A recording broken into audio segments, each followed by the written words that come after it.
Hi, welcome to Unleash the Power of Age, a production of the Gloucester Council on Aging in association with 1623 Studios.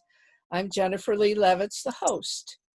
We have, I hope, what is an extremely useful topic for today. And our guest, Frank Bellini, is going to teach us how to join, set up a Zoom account, and begin using Zoom so we can see and visit with our friends, relatives, and who knows. Anyway, here we go. Welcome, Frank. Hi, Jennifer. Thank you. Thank you. So let's get right to it. You're going to. So we'll jump right into it, huh? Everything we wanted to know about starting on Zoom and beyond. I am going to share my screen with you here on Zoom, and of course we're doing this on Zoom, so you can see some of the features as we go along of what can be done.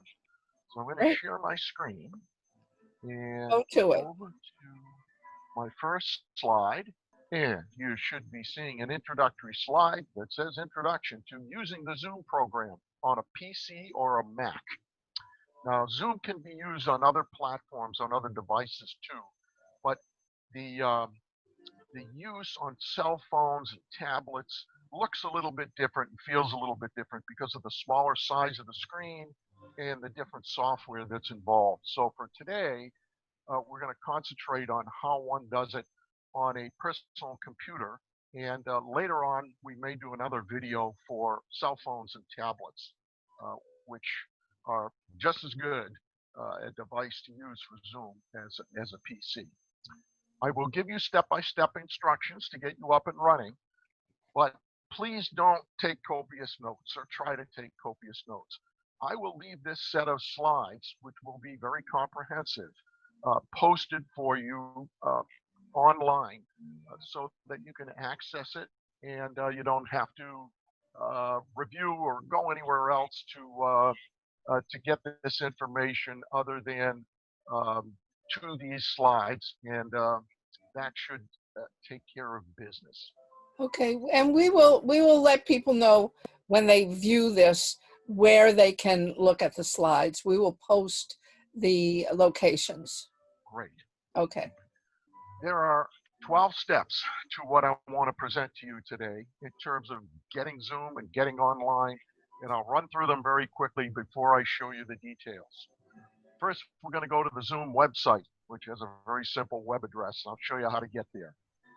After that, you'll see a button that says sign up, it's free. You click on that. They ask you for your date of birth, for an email address, so you already have to have an email there. Sorry about that.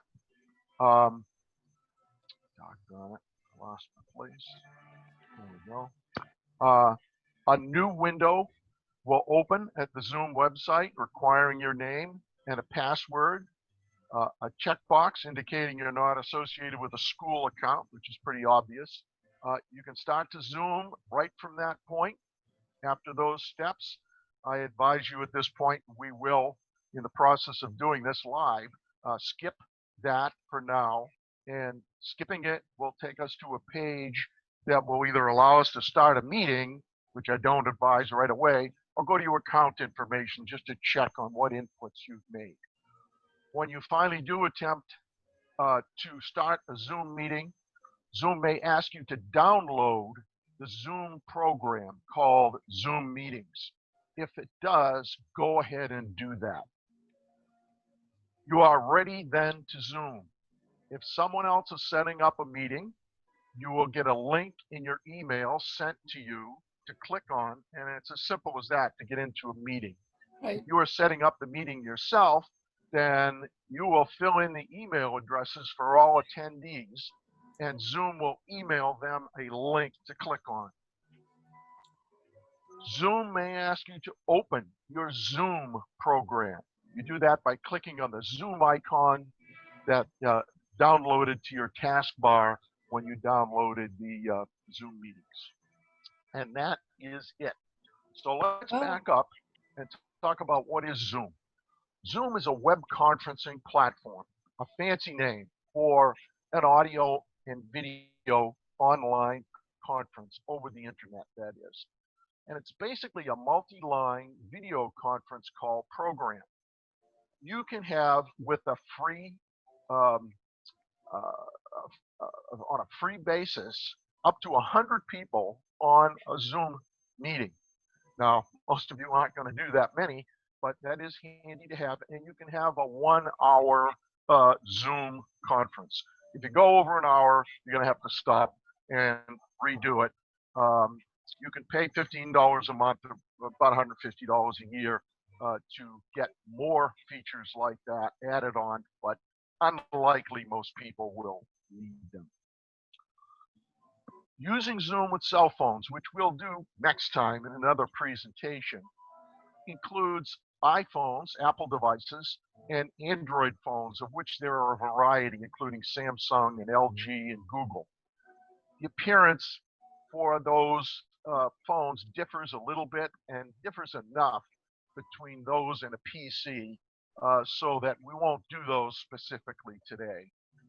However, it turns out that one of the easiest ways, if you don't have a device, one of the easiest ways to get one is to use or buy a Kindle Fire or a Fire 7. Those are the most inexpensive devices you can have that will allow you to get online and use Zoom. Prerequisites for Zoom and your hardware and software. If you have a device that's more than about 5 or 10 years old, you may have issues trying to use Zoom. Now, I'm talking to you, that said, I'm talking to you on a computer that's 12 years old, but I make a pretty concerted effort to keep my software right up to date and my hardware right up to date. So it's possible, but just so you're aware of those requirements. For example, your device should have a camera either incorporated into it or plugged into it. And you can plug a camera into a USB device, a USB socket. Same with a microphone. It has to have a built-in mic or one plugged in. Now, for cell phones, this comes automatically with the device, so not an issue. But for PCs, you need to be aware of it. Frank, I don't want you to lose your train of thought, but I've just heard two things that I'm not sure I know what they are. You keep saying PC. What does PC stand for?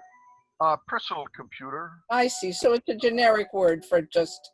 Yeah, that dates back to about the 80s, I think. Okay, just checking. And a USB port. What is a USB port? It's that little plug that just about every one of these devices comes with, the little socket where this plug plugs in. And it plugs somewhere into the computer. Yeah, there are probably several slots where you could plug in those sorts of devices. Thank you. I appreciate it. Okay, sure.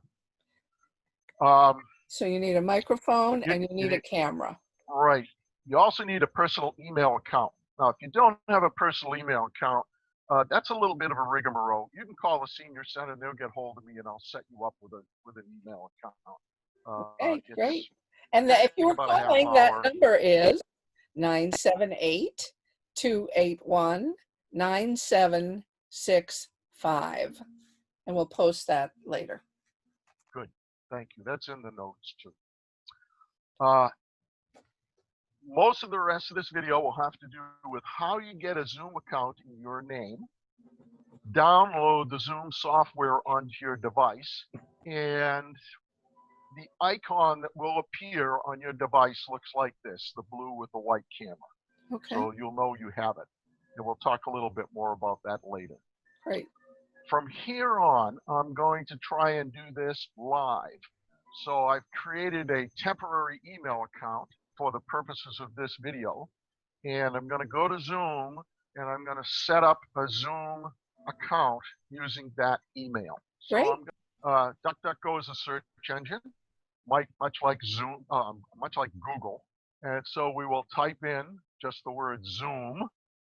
And we're looking for the Zoom website itself. Sometimes you get some ads and things before it pops up. We don't want Amazon.com. but we see the one right here we want, zoom.us. Okay. Okay. And so clicking on zoom.us, it brings us into the Zoom world, and here's a big web page full of all sorts of marketing stuff and information. All we really want is up at the right-hand top here. It says sign in, sign up, it's free. And I'm going to click on that right now.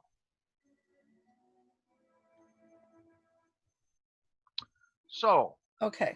they're going to ask us for some information. The first thing they ask us for is verification of age. And this is done to keep young kids who might be Well, not minor. old enough Yeah. to do Minor. this kind of business off of Zoom without permission. And so I'm going to fill in just a dummy date here, my real date of birth, but January 1st instead, and hit continue. At this point, they ask me for my email address, and the one that I have dummied up here for this purpose is temp, the temporary Zoom.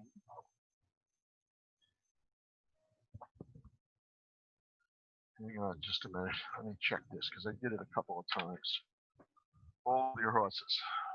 Temp Zoom. Right. There you go.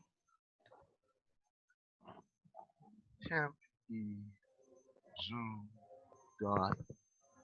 No at, T in there? No. Okay. Temp Thank you. Zoom at protonmail.com. Now, you may fill in your Comcast email or your Gmail or wherever it might be. In this case, I'm just using this one as an example. And then you hit sign up. Here we go. Then you tap on sign up. That's correct. And a new screen opens up for you here with a little paper airplane, and it says we have sent an email to that email address. Click the confirmation link in that email to begin using Zoom. So now I'm going to switch over to that email. I'm going to stop sharing this screen. Okay. And I'm going to share the screen with that email open. Okay. And we'll see if the email has gotten there yet. So once you start with them in the beginning, you're then going to pick up the action with your email. Yes. The new email is right here from Zoom. I They see sent that. me to activate my account, and I have it opened in the right-hand column. I over see here. that. Okay, great. And if I scroll down in here, it gives me a lot of Yay! adulation and things like that. And there's a big red button that says activate account. Now, when I click on that, which I'm going to do right now, it gives me a little static here, but I'm just going to say continue.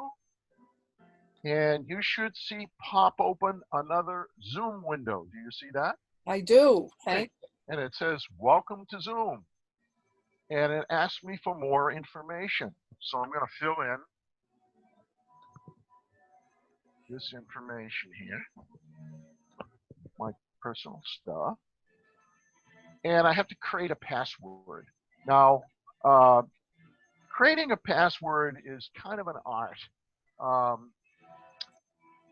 You never create a password online that you don't write down at the same time and save in a particular place, especially with Proton Mail. If you lose your password for Proton Mail, you'll never get back into your account. So you can't, it's not user friendly enough to let you go in and create a new password. It's one of the security measures that they have. But in this case, I like to use street addresses. Maybe the old street address where you grew up. That can be a good one because you never forget it. It has numbers, letters, capital letters, and maybe even a period after the ST or AVE. So I'm going to use 101 Main Street with a capital M and a capital T and a period at the end. And I'm going to confirm it.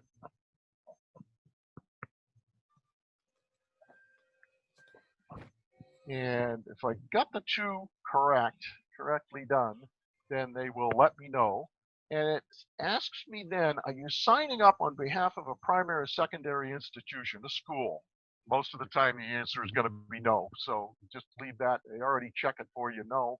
And I'm going to click on continue and we'll see what happens. Yes. Okay, I'm in.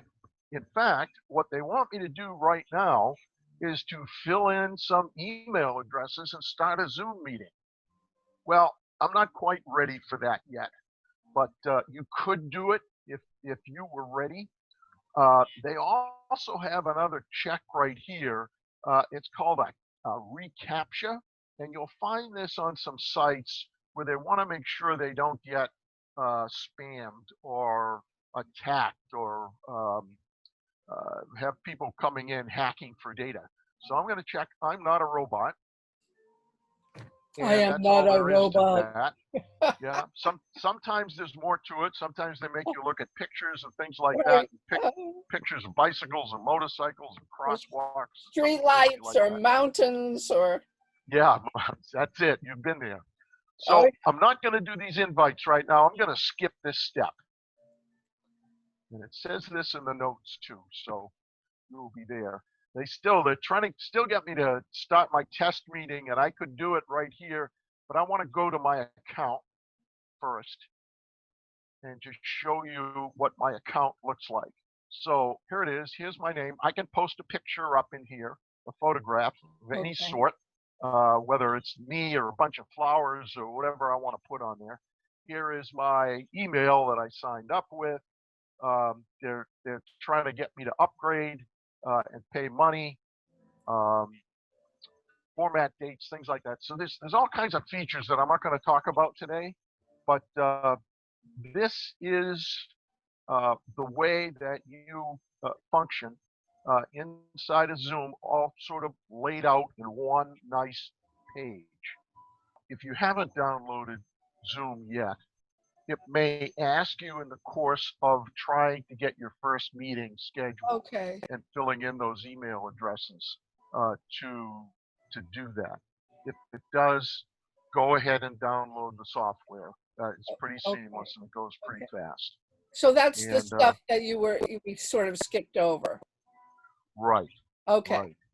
That's when it could happen, but there's another opportunity to get the software onto your to get the Yes, app onto your device. that's correct. Okay. So we're going to go in the second, we're going to go in the back door, so to speak. Okay. I'm going to skip to when you open up Zoom just to get to a conclusion here. Okay. So let me share screen and let me share that screen with you and let me share. So you should be seeing me in a Zoom meeting, doing a Okay. Zoom meeting. You see that with the yellow boxes? Yep. Okay, great. So this is what pops up when you first open up a Zoom meeting, and you'll see yourself. You can see the number of participants here is only one, and that's only me showing. You will see multiple pictures of all the people inside the meeting, assuming they have turned on their video when they come in. And the controls for the meeting will be visible across the bottom of your screen. If they're not, you drag your cursor down to the bottom of your screen, and that ribbon down there will pop up. The most important Zoom features are highlighted here in yellow. There are many others, but let's stick with what's important today. The first one on the left here is your mic mute and unmute. You click that and it will mute, and you click it again and it will unmute. Why would you want to do that? Well, if you're like me and you have a bunch of kids in your house temporarily sometimes, and you're in a meeting and you don't want the background noise to interfere with the meeting, you can mute yourself. If you want to cough, if you want to sneeze, good for that. Same here with video. You can stop the meeting from seeing your video until you click back on this icon again for whatever reason. Okay. here list the participants in the meeting. So if there are 20 people in there or 5 people in there, you'll see their names, their emails, and a nice list when you click on that. That's very handy. Okay. It will also allow you to manipulate what certain people can do. If someone's being naughty, you can mute them. Sometimes just for fun, sometimes for Naughty, we utility wish. purposes. Yeah, yeah, right. You wish you could do it in real life, right? The Here mute you and can, the naughty. yeah.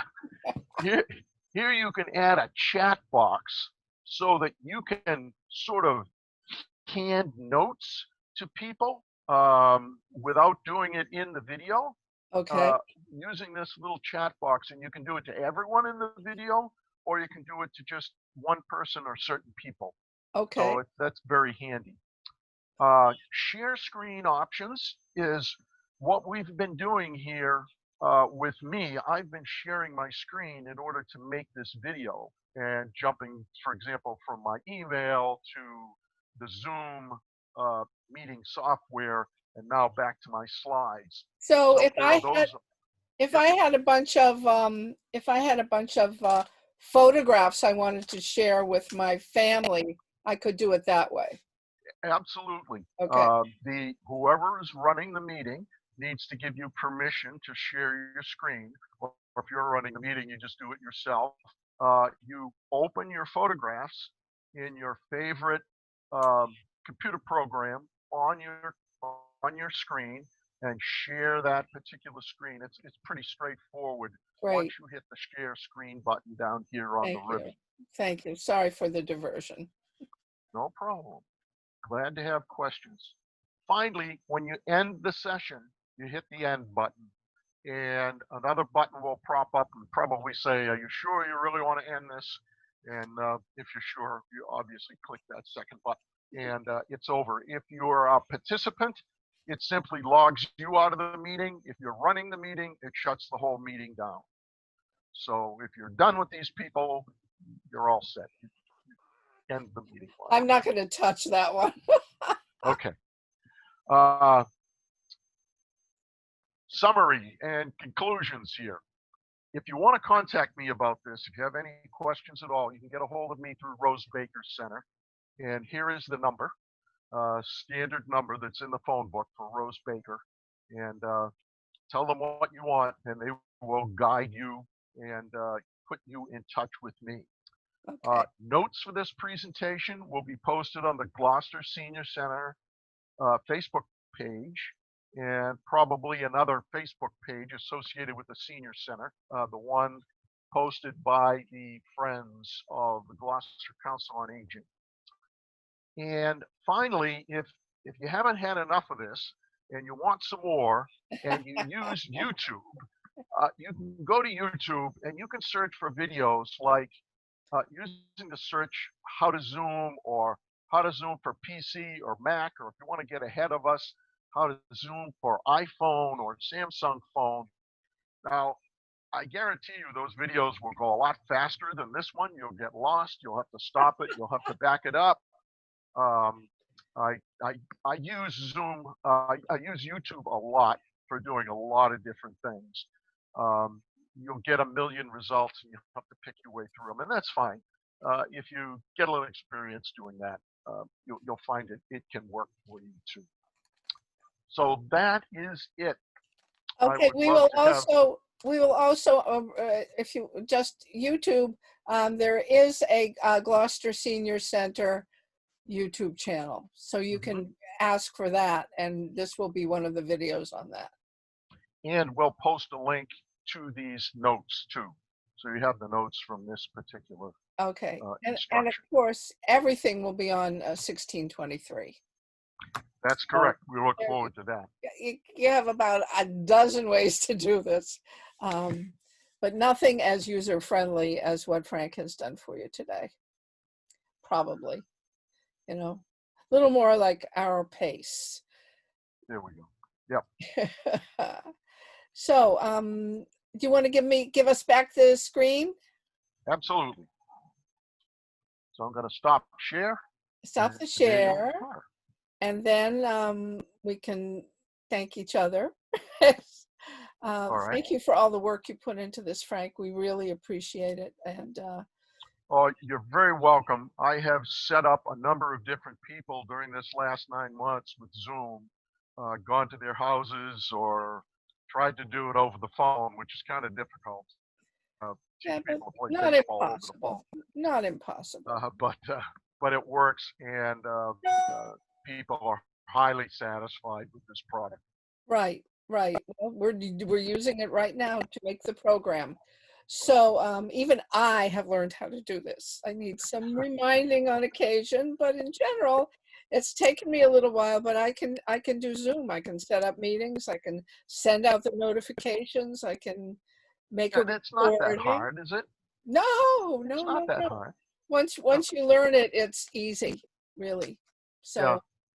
So I think that's it for today, and we'll get this one on the air, and then do a follow-up as soon as possible. So, Frank, Great. thank you, dear. You're very Take welcome. care. All right. Yep. Bye-bye. Bye, everybody. Zoom.